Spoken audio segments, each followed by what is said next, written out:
How to delete all promotions in Gmail. Hi everyone, I'm here to assist you today. Without any delay, let's jump right in.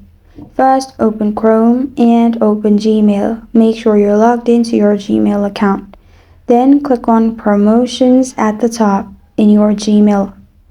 After you've clicked on Promotions, you will find All Promotions Mail. Now click on Select at the top left and then click on the trash bin option, which is delete.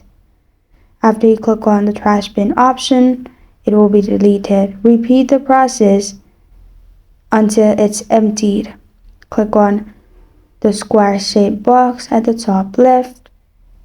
It will select and then click on the trash bin option. Repeat this process and you're good to go. This is how to delete all promotions in Gmail.